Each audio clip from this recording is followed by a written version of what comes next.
Voilà. Salut frères et sœurs, restez bénis et demeurez dans la paix. Donc c'est pas le genre de vidéo que j'ai l'habitude de faire et c'est assez spécial. Donc du coup j'ai beaucoup médité, j'ai beaucoup prié pour savoir pourquoi et si je la fais c'est parce que je passe à autre chose. Je passe à quelque chose de mille fois meilleur. Je rends gloire au Seigneur pour, euh, pour ce qu'il veut faire. Donc du coup, si je témoigne de tout ça, c'est pas pour dire que je suis plus grand ou meilleur qu'un autre, parce que je tiens à vous dire, frères et sœurs, que beaucoup de personnes vivent ce que je vais vous témoigner. Donc, je vous encourage, vous-même, si vous m'écoutez, que vous avez vécu des trucs avec notre Seigneur, de l'écrire en commentaire, ou si vous voulez, dites-moi, faites une vidéo, je la publierai, je la partagerai, sans problème. Parce que je sais qu'on est très nombreux à vivre ça. Donc, je ne suis pas un cas unique, isolé. Je suis quelqu'un qui vit quelque chose parmi tant de personnes qui vivent aussi des choses incroyables avec le Seigneur. Moi, si je vous le partage, c'est peut-être parce qu'il y a quelque chose derrière ça. Le Seigneur veut toucher certaines personnes. Le Seigneur veut vraiment rendre cela pour sa gloire. Donc, je lui remets cela. Et avant, je gardais vraiment tout ça jalousement en moi.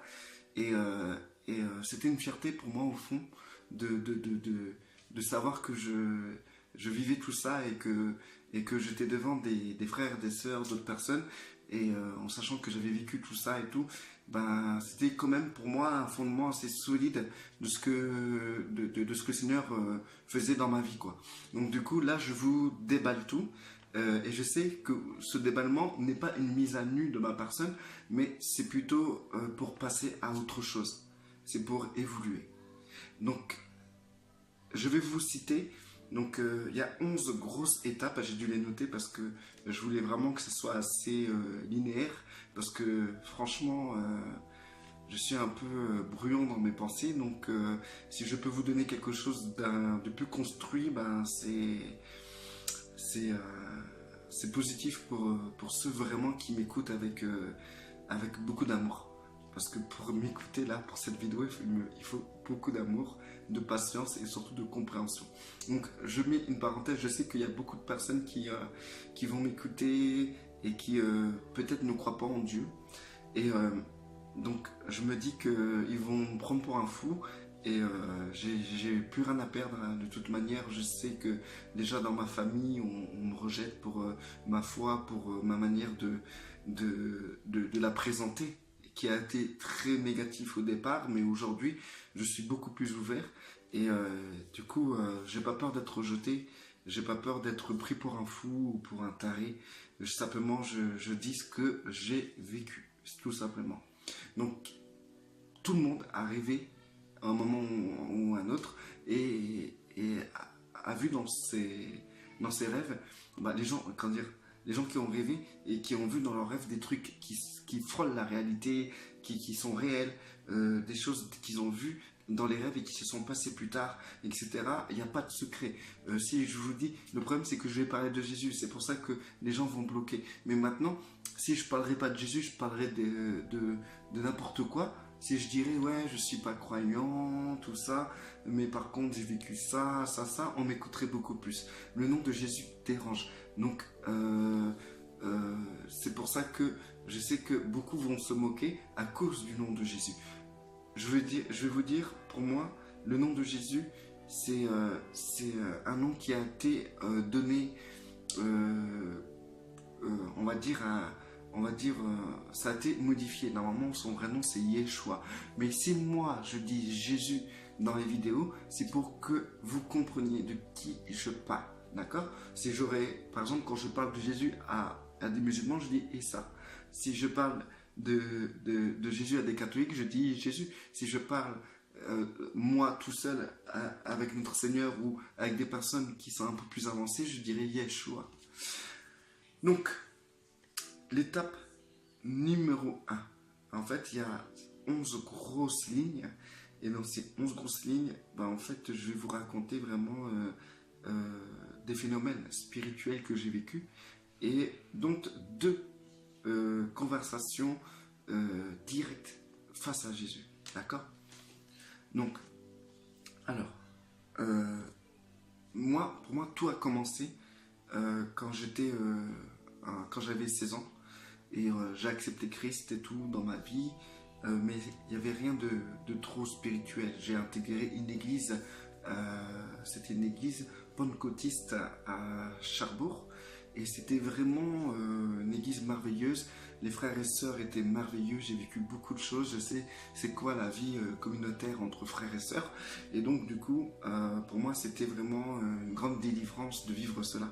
Mais c'était juste de l'intelligence, de la compréhension intellectuelle, une adhérence à une religion, comme un parti politique, et en donnant vraiment foi à cela, comme quelqu'un qui donnerait foi à une partie politique et qui se donnerait à fond pour ça et qui croit, qui croit aux valeurs de cette partie politique.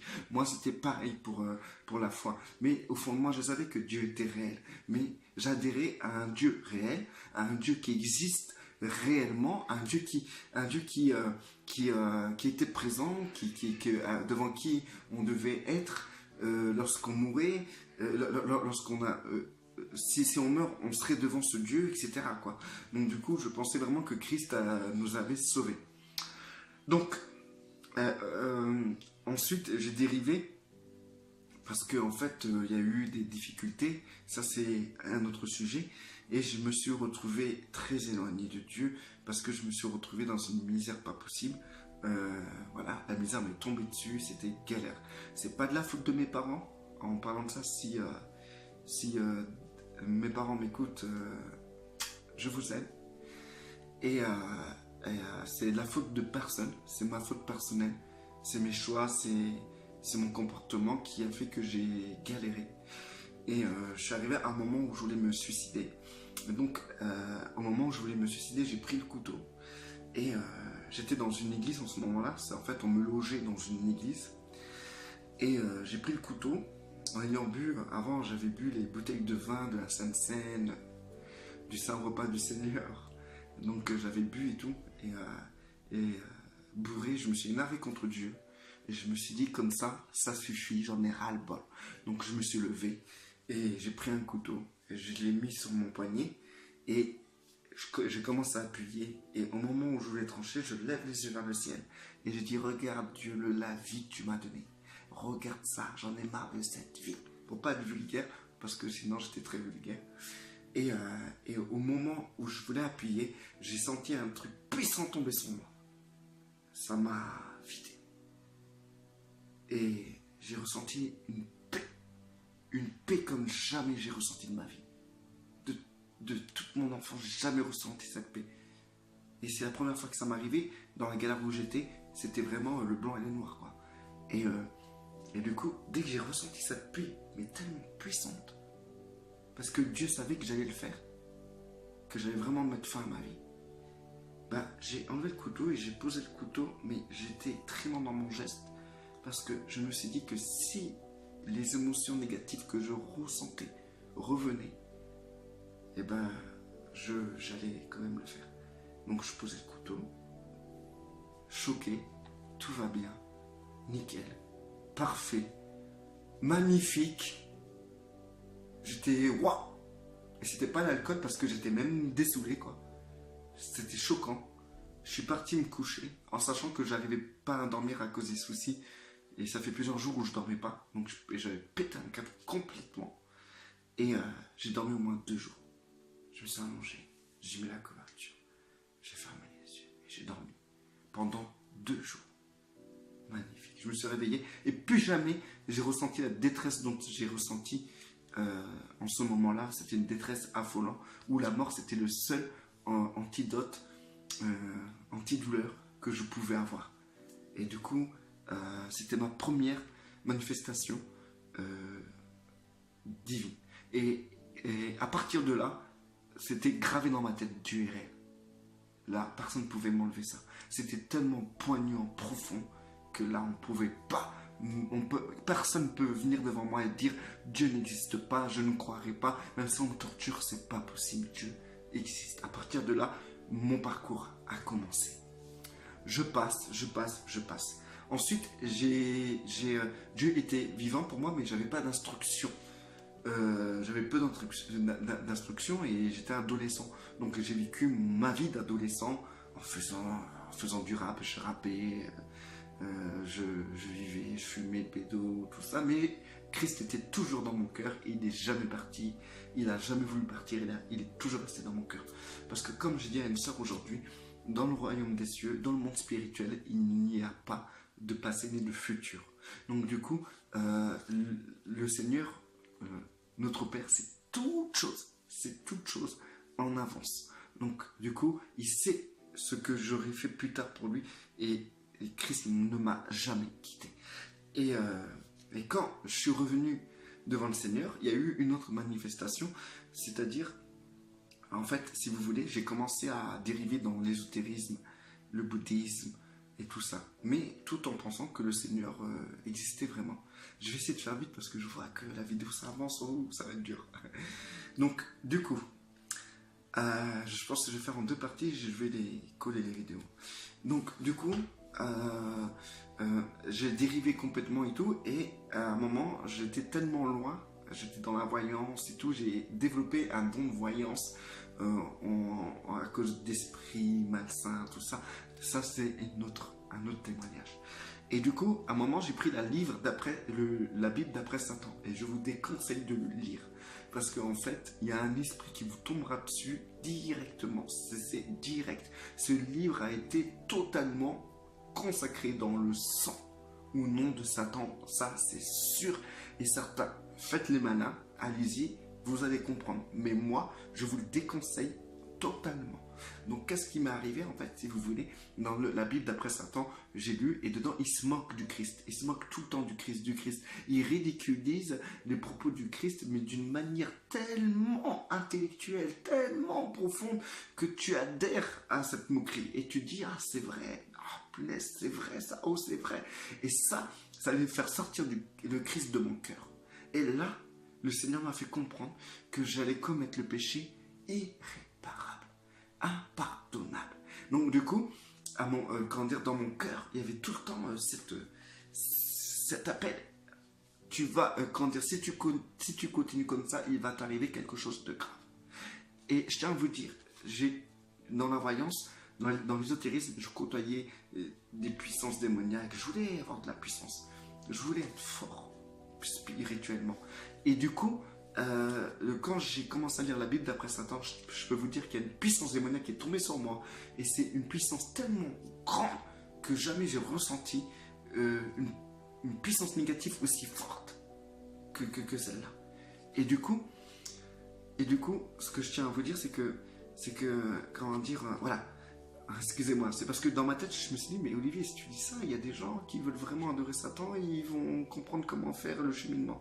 Et bien, qu'ils se démerdent. Moi, je dis qu'ils se démerdent, en fait. S'ils veulent adorer Satan, ils adorent Satan. Mais par contre, si c'est des gens que Dieu a appelés, faites-moi confiance, ils n'arriveront pas à enlever Christ de leur cœur.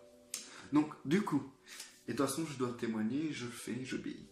Donc, alors, un appel fort en moi qui disait que si tu continues, il va t'arriver un truc de très grave.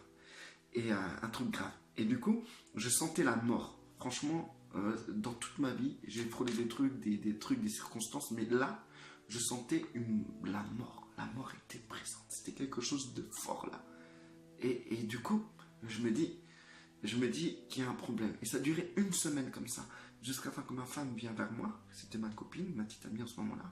Et elle me dit, si tu continues comme ça, il va t'arriver un truc de grave. Et là, c'était révélation. C'était trop fort. C'était puissant. Et du coup, j'ai rien dit à ma petite amie, ma femme aujourd'hui. J'ai absolument rien dit. J'ai pas dit que j'ai reçu ça dans mon cœur. J'étais trop fier d'ailleurs de ça. Et du coup, j'ai fermé la porte. J'ai dit, ok. J'ai fermé la porte. Et là, j'ai prié Dieu direct. J'ai dit, Seigneur, j'ai compris. J'abandonne. J'arrête tout. Je vais tout jeter et je me donne entièrement à toi. Et d'un coup, j'ai senti comme la présence du Seigneur. Et cette présence m'a énervé. Et j'ai dit, Seigneur, si tu veux que... Pourquoi moi je vais danser au ciel, Seigneur? Si ma mère va en enfer, si mes frères vont en enfer. Et là, Dieu m'a parlé. C'était clair. là, Dieu m'a dit, ils seront sauvés à travers toi. Tu seras la lumière dans ta famille. Et j'étais choqué. Et d'un coup, j'ai dit, Seigneur, si c'est ça, j'accepte. Mais là, complètement, j'abandonne.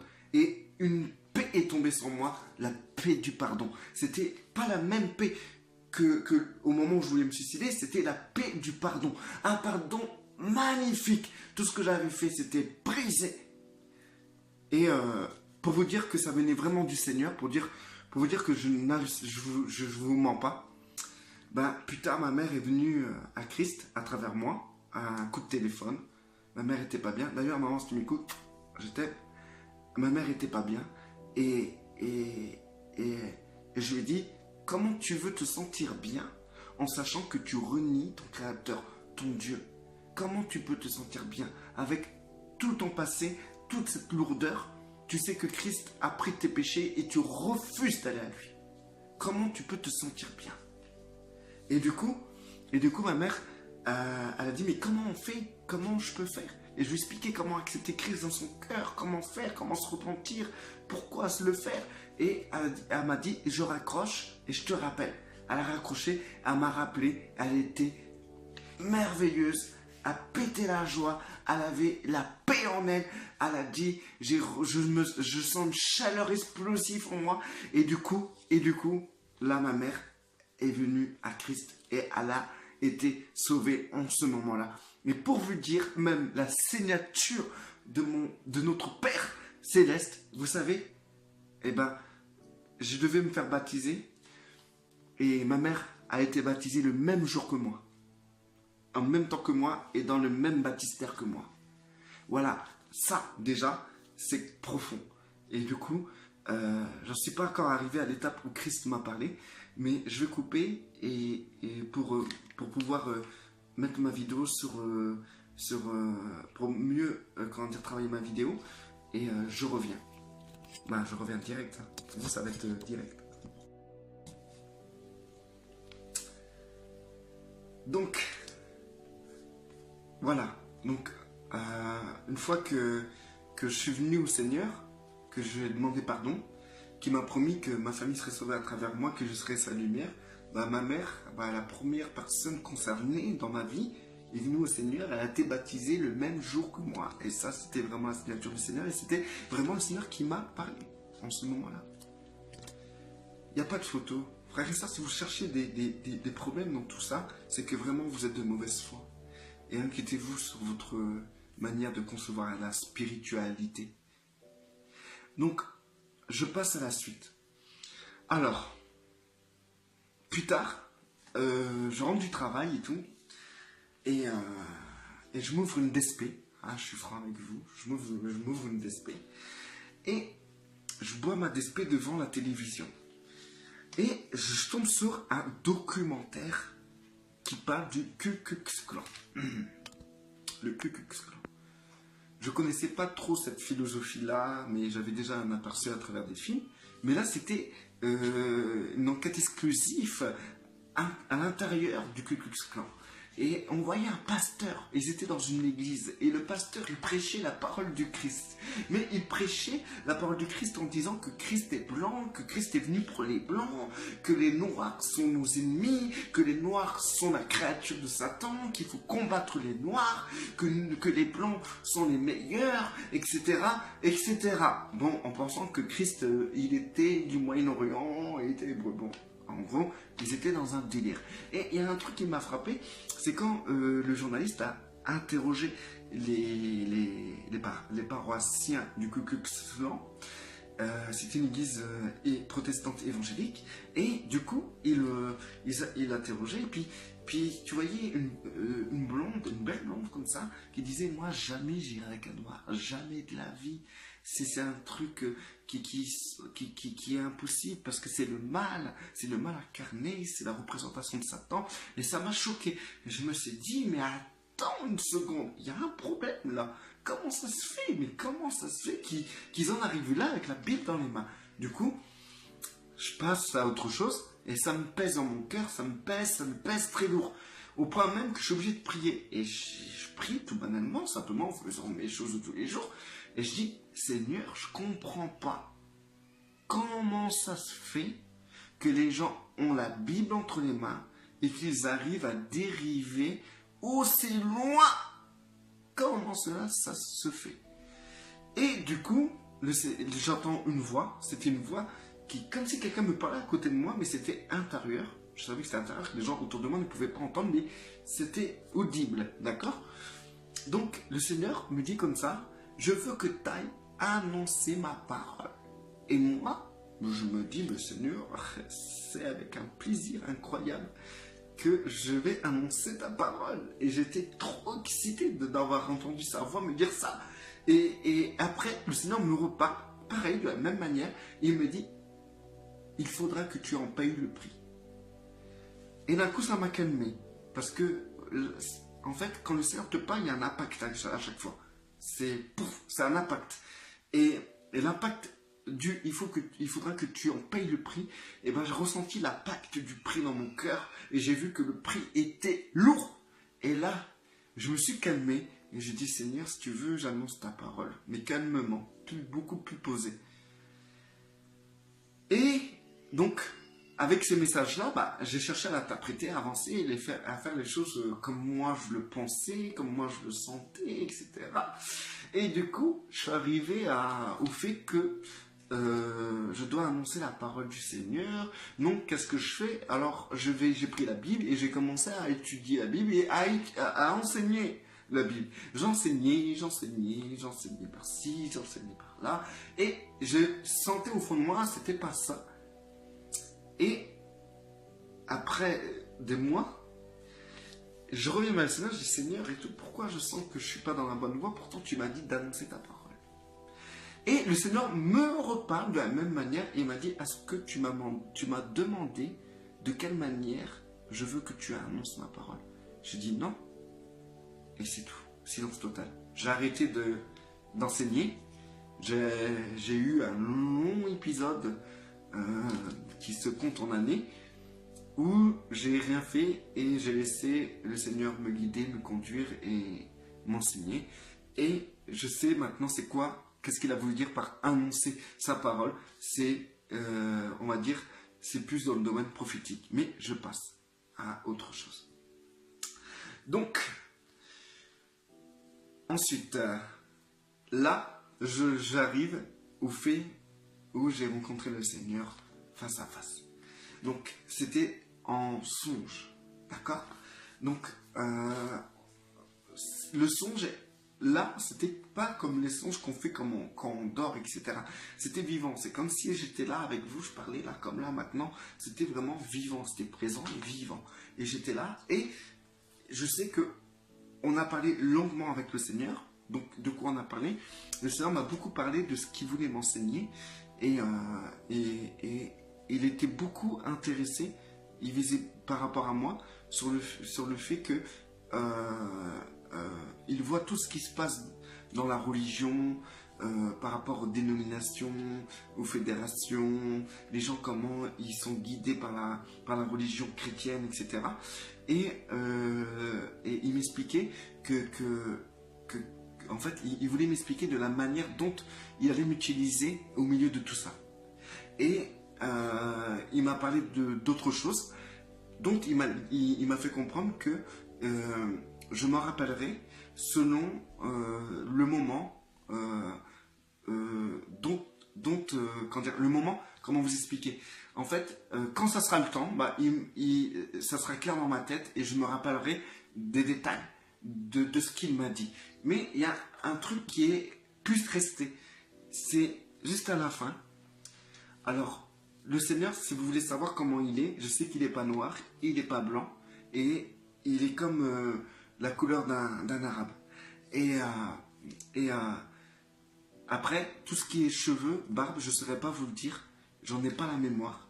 Mais je sais qu'il était là, en face de moi. Je sais qu'il avait une barbe quand même, et il y avait des cheveux. Donc, mais maintenant, comment son corps ou pas il est fait, bah, c'est pas ça qui nous attire lorsqu'on est face à lui. Tous ceux qui ont vu Christ en songe pourront confirmer ce que je dis. En fait, on est tellement concentré sur sur son cœur, sur sa lumière, sur ce qu'il est, qu'on ne fait pas attention comment il est. Et du coup, il pose sa main sur mon épaule et il me dit, Olivier, ne t'inquiète pas. Tout ce que tu sais, c'est moi qui te l'enseigne. Et je me réveille. Et quand je me suis réveillé, j'ai senti une boule de feu en moi. Une boule puissante en moi. Et c'est resté 4 heures. Pendant 4 heures, c'était comme s'il y avait un truc puissant en feu en moi pendant 4 heures. Et dites-vous, je me suis levé à 4 heures du matin pour aller travailler. Et au travail, je ressentais ça. Et à chaque fois, je pleurais. Les larmes tombaient, je pleurais. Et parfois, quand j'étais face à des collègues, je me retenais, mais ça brûlait. Et dès que je me retrouvais seul, paf, il fallait que je libérais ça par des larmes, etc. Et des larmes, et des larmes. Et du coup, le Seigneur m'a fait comprendre que c'était le baptême de feu.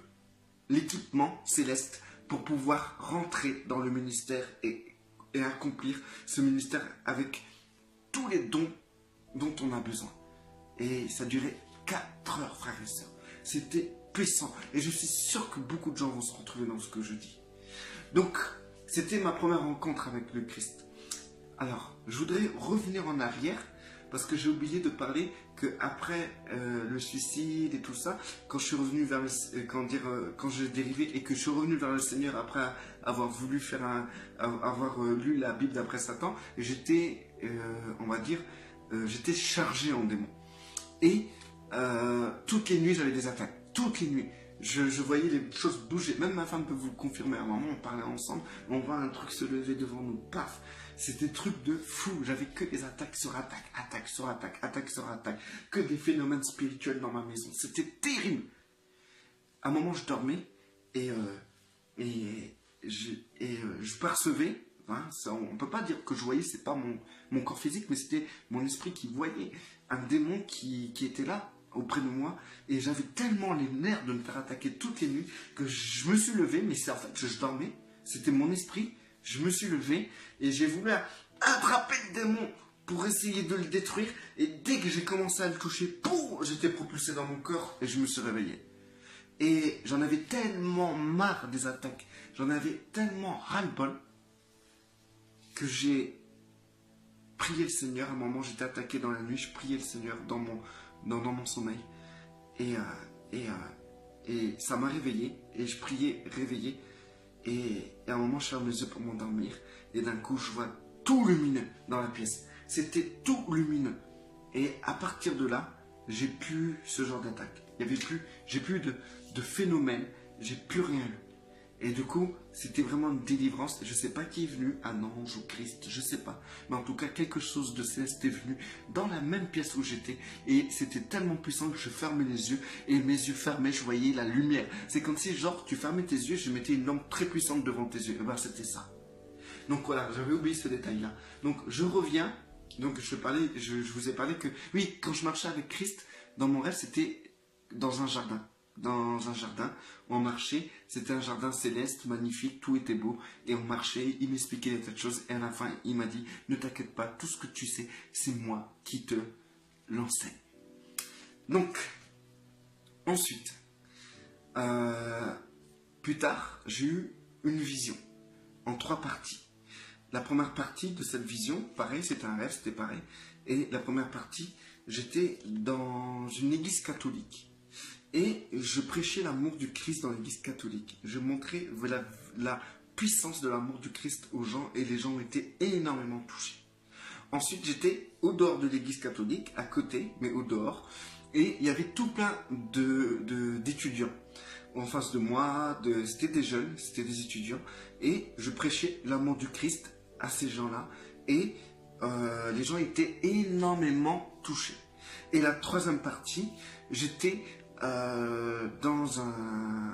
En fait, vous voyez les arènes romaines, c'était une arène romaine, et il y avait tout plein de gens autour, et j'étais au centre, et je criais, Et ce que je disais en criant, et ben en fait, c'était que je prêchais aussi l'amour du Christ, la puissance de son amour pour chacun d'entre nous. Et quand je parlais de l'amour du Christ, ça avait un impact tellement puissant que tout le monde était touché. Donc je me réveille de ce rêve le seul truc qui m'a choqué, c'est tous les gens dans l'arène. Et j'ai dit, Seigneur, c'est qui toutes ces personnes dans l'arène? Et le Seigneur m'a répondu que c'était tous les mouvements religieux chrétiens. Donc il y avait les catholiques, pentecôtistes, protestants, évangéliques, et j'en passe. Il y en a des tas. Et plus tard, j'ai compris que cette arène, c'était Internet. Et c'est pour ça que je suis vraiment dans l'élément dont j'ai eu en vision, que en fait, je prêche l'amour du Christ, je prêche la liberté en Christ sur Internet. Et beaucoup de gens m'écoutent. Et ces gens-là font partie de toutes plein de sortes de dénominations chrétiennes et des personnes qui sont hors dénomination chrétienne, des chrétiens de toutes sortes, etc. Donc, si je vais vite, c'est parce que j'ai pas envie que la vidéo dure trop longtemps, parce que les gens, s'ils vont sur les réseaux sociaux, etc., c'est pas pour passer du temps sur une vidéo, mais c'est pour passer du bon temps. Et j'espère vous en donner à travers ce témoignage. Donc, ensuite, je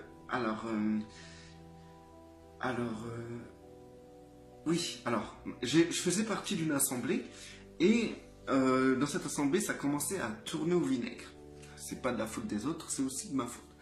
Mais je sentais que je devais partir, mais je voulais pas partir. Ma femme déjà voulait plus y aller et moi je continuais à y aller parce que j'aimais mes frères et sœurs. Et du coup, le Seigneur me donne une vision. Cette vision, c'est que j'arrive dans un jardin et ce jardin était découpé en plusieurs morceaux et chacun avait son morceau et certains avaient dans le jardin les morceaux qu'ils avaient, ils cultivaient ces morceaux là, les gens cultivaient leurs morceaux de la manière dont ils pouvaient ou ils voulaient le cultiver. Et il y avait des gens plus importants que d'autres puisqu'il y avait des parties du jardin qui étaient plus grandes. Dans l'église c'était le cas, il y avait des gens plus importants, donc ils avaient des parties plus importante, ce qui a validé ce rêve en vision, parce que c'était bien calculé selon la réalité. Et du coup, j'arrive et tout, et puis tranquille, je rentre dans le jardin, je vois tout le monde à sa parcelle et tout, je vais chercher ma parcelle, et je vois, il n'y a rien pour moi en fait. Et t'as la femme du pasteur qui regarde son mari en me disant, mais qu'est-ce qu'il fait là, lui? Et j'entends tout ça et tout. Et le pasteur qui dit, je sais pas, qu'est-ce qu'il fait là? Attends, j'allais le voir et tout. Tout gêné, il vient vers moi, il fait, qu'est-ce que tu fais là et tout? Et je fais, je viens, c'est normal et tout. Quand dire, je fais partie de ce jardin et tout, etc. Et le pasteur, il fait, mais il n'y a pas de... il n'y a pas de place pour toi. Et du coup, je fais, ok, ça marche et je pars. Et je me réveille. Et résultat de ce rêve, en fait, j'ai compris, le Seigneur m'a fait comprendre que j'avais pas de place dans cette assemblée, que je devais partir. Et je suis parti. Donc, je continue. Alors, ce passage-là, donc, je ne peux pas vous le raconter en détail parce que ça concerne la vie privée de la personne dont je vais parler. Mais j'ai un de mes frères qui a vécu un mauvais délire et pareil, il a voulu se suicider. Donc il a fait plusieurs tentatives et tout. Et donc un jour, je fais un rêve. Et je vois mon frère, ce fameux frère, vouloir rentrer dans une voiture et dire « je veux mettre fin à ma vie ».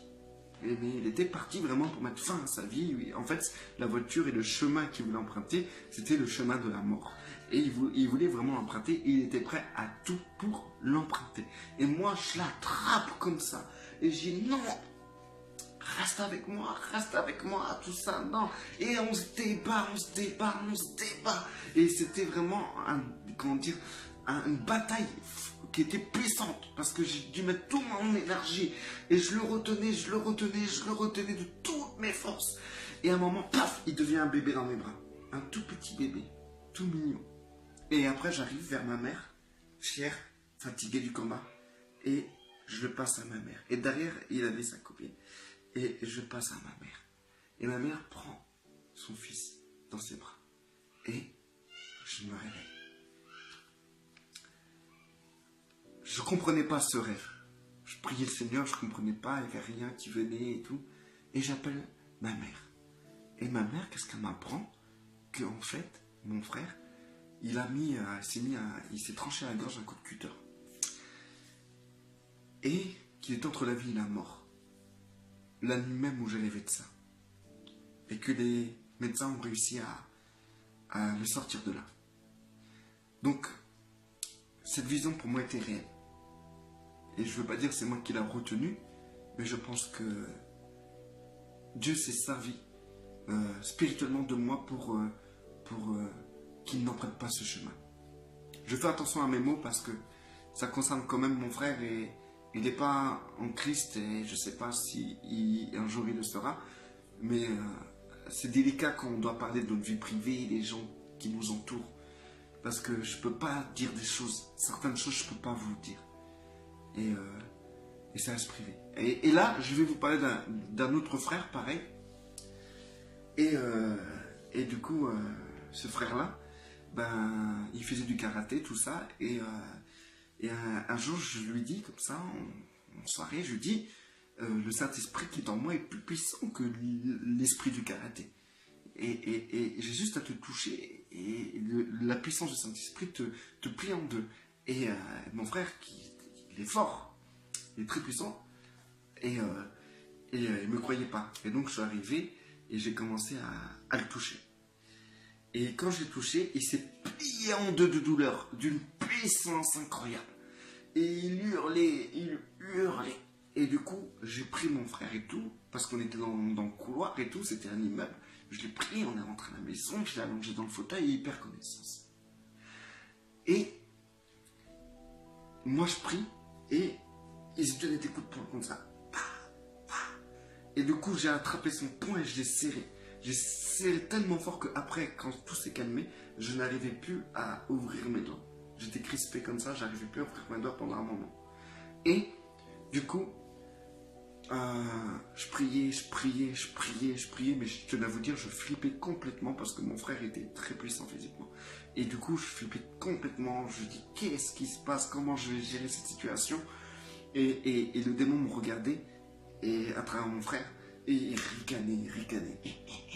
Comme ça, il ricanait. Et à un moment, il commence à faire et il perd conscience. Quand il s'est réveillé, et ben mon frère m'a raconté, en sachant qu'il croyait, lui il croit absolument à rien, quoi, en fait. Hein. Il me racontait qu'il était sorti de son corps et que tout le long, quand je l'empêchais de se frapper, quand il ricanait, tout le long il m'a vu et il a vu une puissance lumineuse, un ange ou Christ, il savait pas c'était quoi, mais il a vu une personne auprès de moi, debout, toute lumineuse, et qui était tout le temps près de moi, tout le long, jusqu'à temps qu'il revienne dans son corps et qu'il reprenne conscience. Après, quand je demande à mon frère de prier pour lui, il réfléchit à 2 fois. Ensuite, mon frère Nicolas. Je dis Nicolas parce que j'ai pas honte de vous le dire, parce que lui c'est un frère maintenant. Et bon, je sais que ça lui plaira pas que je dise ça, mais il faut que je témoigne. C'est comme ça. Donc du coup, il était en prison pour des trucs qui le concernent lui. Et je lui écrivais des lettres et tout. Et dans les lettres, je disais, tu sais, peut-être quand tu sortiras, la justice t'aura gracié, la justice t'aura pardonné de tout ce que tu as fait, mais il y a quelqu'un d'en haut, en haut, de plus puissant, et devant lui, et tu peux passer toute ta vie en prison, tu rendras des comptes à cette personne. Et j'ai dit, c'est Dieu. Et sache une chose, c'est qu'il ne veut pas te condamner, c'est qu'il a envoyé ton fils pour que tu sois sauvé. Et donc, qu'est-ce que tu attends pour l'accepter? Pour accepter que Christ ait pris tes péchés et qu'il a été condamné à ta place. Pourquoi tu attends d'accepter toutes ces choses-là? Pourquoi? Et du coup, je ne savais pas ce qu'il faisait et je lui envoyais que des lettres. Et dans les lettres, je lui mettais des prières pour qu'il soit fort. Et en sortant de tout ça, de la prison, on s'est revus et il m'a annoncé qu'il avait accepté Christ, qu'il était chrétien, qu'il disait aux gens de la prison, aux musulmans, qu'il était chrétien, etc., qu'il était fier. Et j'étais choqué de ça, j'étais pas au courant parce qu'il m'écrivait pas spécialement en disant ça, c'était pour lui, c'était personnel quoi en fait. Et vous savez quoi? Vous rappelez au début, quand je témoignais que Christ a dit que c'est à travers moi que ma famille sera sauvée, je serai la lumière de ma famille. Et bien en fait, c'est moi qui a baptisé mon frère. Mon grand frère. Donc c'est crescendo quoi. C'est ma mère, mon grand frère, après dans la famille c'est moi, et ainsi de suite. Mais je pense que je baptiserai pas tous les autres, etc. Mais je sais que le Seigneur veut toucher les cœurs de chacun d'entre eux. Et ils sont libres ou pas d'accepter justement d'être sauvés ou pas, de vouloir accepter Christ ou pas. Ils sont entièrement libres de refuser même. Et de toute manière, quoi qu'il arrive, j'ai pas besoin que Dieu sauve toute ma famille pour que je puisse venir à lui. Aujourd'hui, je suis indépendant de ça. Mais quand Dieu parle, quand Dieu décide, qui peigne contre lui. Ensuite, dernière chose, dernière vision. Donc je vais couper, je vais remettre une autre vidéo parce qu'après ça va être trop long pour publier. Voilà, donc je disais la dernière vision. Ensuite j'ai eu d'autres choses, hein, mais je vous dis les grandes lignes, vraiment des choses qui m'ont touché, qui m'ont frappé et qui ont été, c'était clair et net quoi en fait, il n'y a pas de peut-être, non c'est clair, ça vient de Dieu, Dieu existe, Dieu agit, Dieu est présent, Dieu veut faire quelque chose, Dieu est là, et ça c'est clair, d'accord? Donc là, et je vous ai dit la deuxième vision, parce que dans le message je vous avais dit 2 fois j'ai parlé à Christ, et là c'est la deuxième fois, d'accord? Donc après tout ça, voilà, je marche pour Christ et tout, et je voyais tous les frères et sœurs, comment ils étaient, comment c'était dur de leur parler parfois. Et du coup, je me suis mis à genoux dans ma chambre, j'ai prié le Seigneur, je dit Seigneur, j'en peux plus, je suis fatigué. Et je veux arrêter, j'en ai marre. Et je vais me coucher. Et le lendemain matin, je me réveille et waouh, devant moi, Christ. Mais Christ n'était pas en forme physique devant moi, mais il était comme une nuée. Et c'était, par exemple, dans l'Ancien Testament, on peut voir que le peuple hébreu, lorsqu'il était dans le désert, il devait suivre la nuée. D'accord? C'était une nuée la journée, c'était une nuée comme un brouillard. Et la nuit, c'était une nuée mais en feu. Et là, c'était la nuée, comme au jour, c'était comme une forme de brouillard, mais puissant. On voit que c'est puissant et notre esprit, en fait, mon esprit percevait Christ en fait. Et je me réveille et je le vois. Et je fais, comment tu vas? Et Christ, en fait, je percevais qu'il souriait.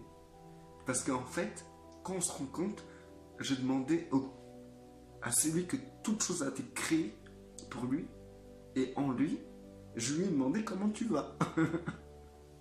On dit comment tu vas à quelqu'un d'être humain, je sais pas, qui peut avoir des problèmes, mais Christ, je lui demande comment tu vas. Et donc il a eu un sourire. Il m'a pas dit oh ça va bien, cool et tout. Non, non, non. Il a eu juste un sourire.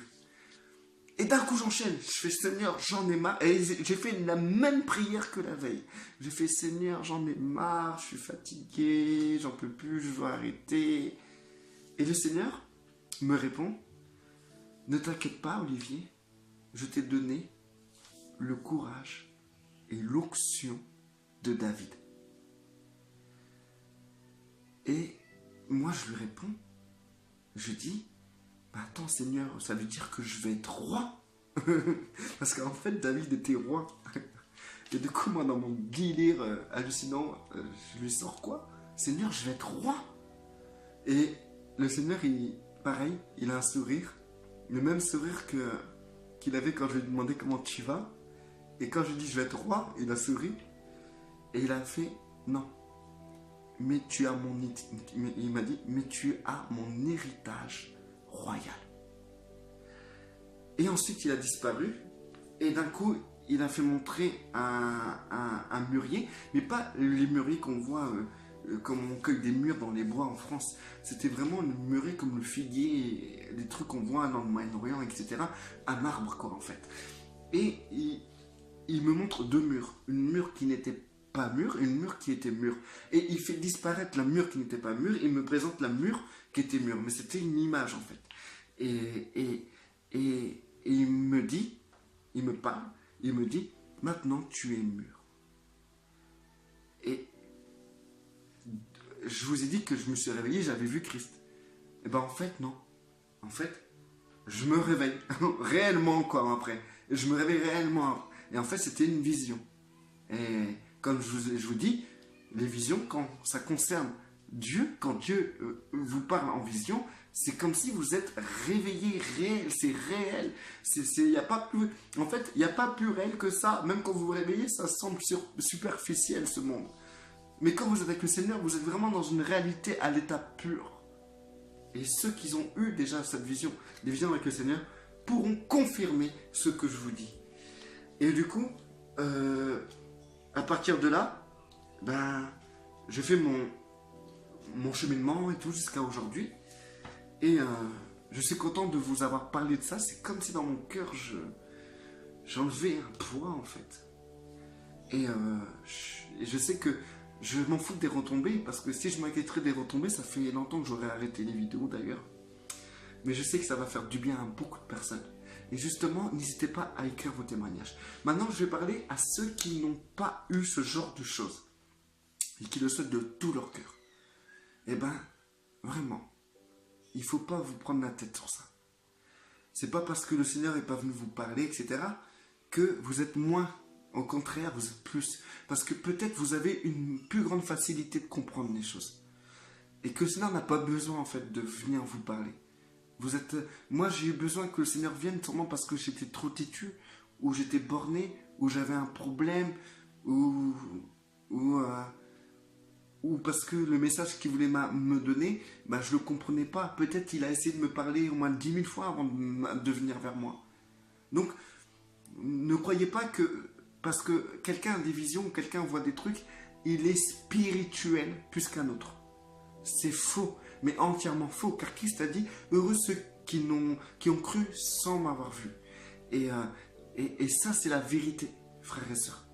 Et moi, j'ai pas d'excuses par contre. Je serais jugé plus sévèrement que ceux qui n'ont pas eu de vision, ou qui n'ont pas eu clairement des choses comme moi je les ai eues. Et du coup, ne soyez pas frustrés. C'est une erreur de faire ça et d'aller dans ce cheminement. Il faut arrêter tout de suite.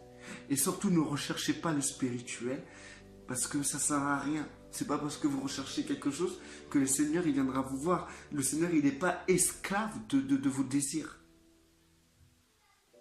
Mais soyez simplement heureux d'être fort dans la foi, d'être puissant, d'être ferme dans votre foi, sans vivre par des étapes que moi j'ai vécues ou par d'autres, par des étapes que d'autres ont vécues.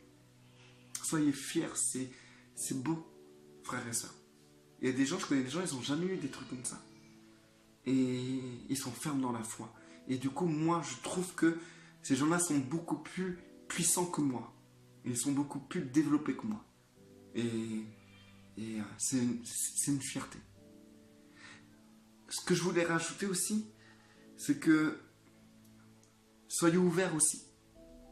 Et si peut-être vous m'écoutez et vous me croyez vraiment, ben peut-être vous aurez une ouverture aussi par rapport à ce genre de choses.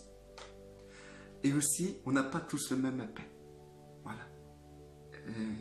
Le Seigneur sait ce qu'il fait et on n'a pas à dicter ce qu'il doit faire dans nos vies.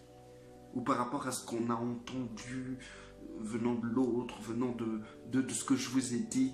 Votre vie ne doit pas être basée sur ce genre de choses. Vous avez votre propre témoignage et le témoignage que nous donnons, c'est une force pour combattre Satan dans la vie des gens. Il existe la délivrance, on impose les mains. Il existe la délivrance en parole de connaissance, parole de sagesse, on débloque l'intelligence de la personne, les émotions des gens. c'est une délivrance. Et il existe la délivrance du témoignage.